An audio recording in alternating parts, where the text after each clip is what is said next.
there, it's Sam from NeoZeno, and we published a timeline yesterday about the suspicious packages and the pipe bombs that were sent to prominent Democrats. And I found an interesting little tidbit when I was doing the research for this article that I wanted to share with you. So currently on the screen is our timeline. Go to neozeno.com to check that out. And this is a quick Google search I did to update the timeline before we published it yesterday. And I wanted to show you the second article right here that is in the top stories. So it's from NBC News, and it's telling me that the suspect that was arrested for sending the pipe bombs was a DJ. I didn't know this before, so I went to read the article, and just let me read it for you, and then I'll tell you my thoughts.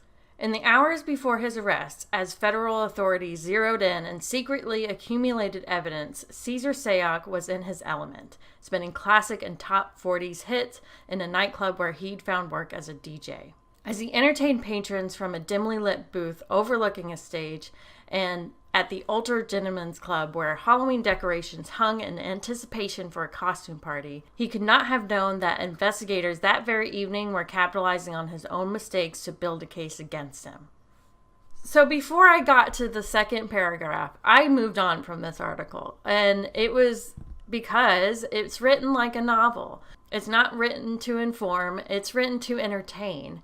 And I've seen this kind of style occasionally, and I'm starting to see it more often, and I'm always left wondering, why in the world is this an acceptable style of journalism? It's specifically playing to intrigue and emotion and mystery, while I'm sitting here trying to figure out who this person is and any more information that has come up about this person. In the end, prosecutors who charged Sayoc with 5 federal crimes Friday say the fervent supporter of Donald Trump unwittingly left behind a wealth of clues.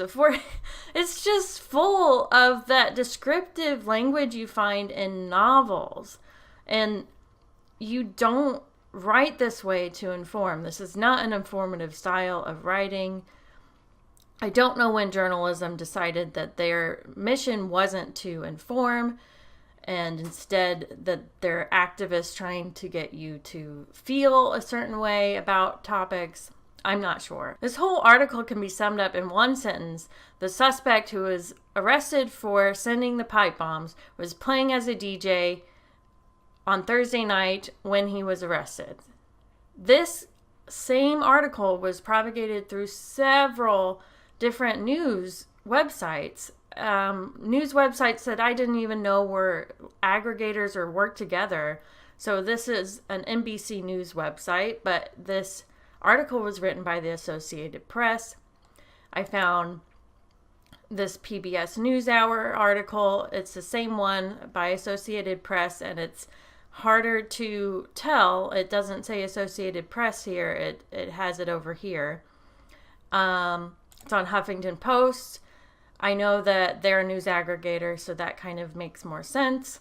And then Fox News also wrote an article, and it says that it's by this person at Fox News, but it sounds a lot like the other article. It has the same kind of cadence and structure, but it has been altered, I could tell.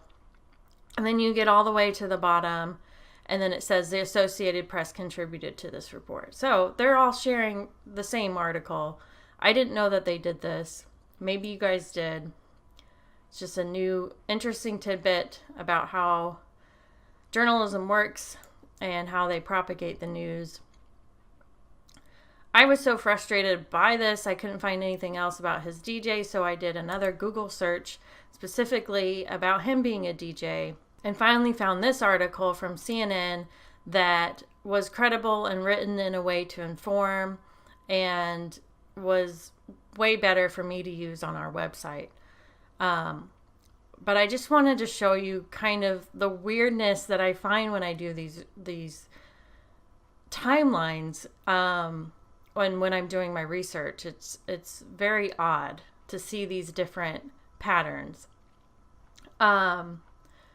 Something else I noticed in several different articles, and here's an example of one, is the same phrase about Cesar parking his white van with its windows covered with political stickers and went to work as a DJ at that gentleman's club.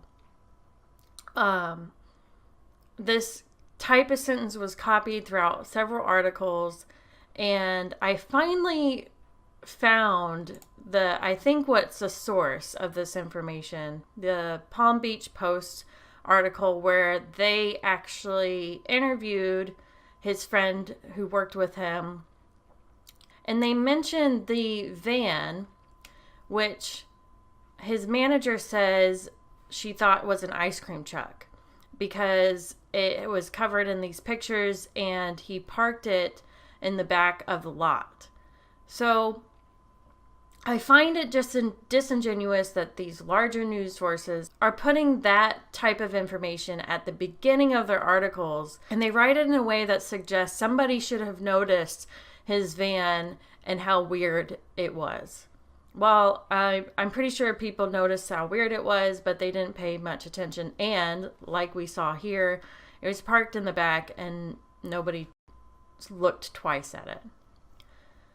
There's a lot more information in this article that his friend and manager talked about that I didn't see in other reporting. And it's funny how they pick up like certain details, and then run with that, and you see it all over the place, but others you don't quite see. Details like his friend noticing he brought duffel bags to his DJ gig, in the weeks leading to the suspicious packages, and notice him tinkering behind the set and saying maybe he was actually building those bombs at the time. Now, I wouldn't run with this either because that's just conjecture, but it seems up to standard for these other news sources who run with other facts that I also would be critical of. So I thought this was really interesting. I wanted to share that with you. And I also wanted to say I was less than enthused to write this article because I knew when I first heard of it last week that this would probably be the top news topic of the week. And I hated that fact because it felt like such a dumb event. It just seemed fake, and not fake in the sense that this guy isn't crazy and he actually sent these suspicious packages to Democrats. It just felt like, why are we focusing on this dumb thing where nobody got hurt? It's just high profile, and it's exactly what he probably wanted. And the news cycle just lost their minds about it. Some of the pipe bombs weren't actually functional. Some are saying that they were. I couldn't get a real sense for whether they were functional or not. And it was just a dumb story. And it just seemed like another excuse for Democrats to get upset about Republicans and Trump supporters and Trump in general. I hope you like this video. Please like and subscribe to my channel. Follow us on Twitter or Facebook. And go to our site to check out our timelines. We're also developing a news credibility rating app, so you can get on Patreon to get involved with that. If you want to support us, please do. Thanks for watching, and have a great day.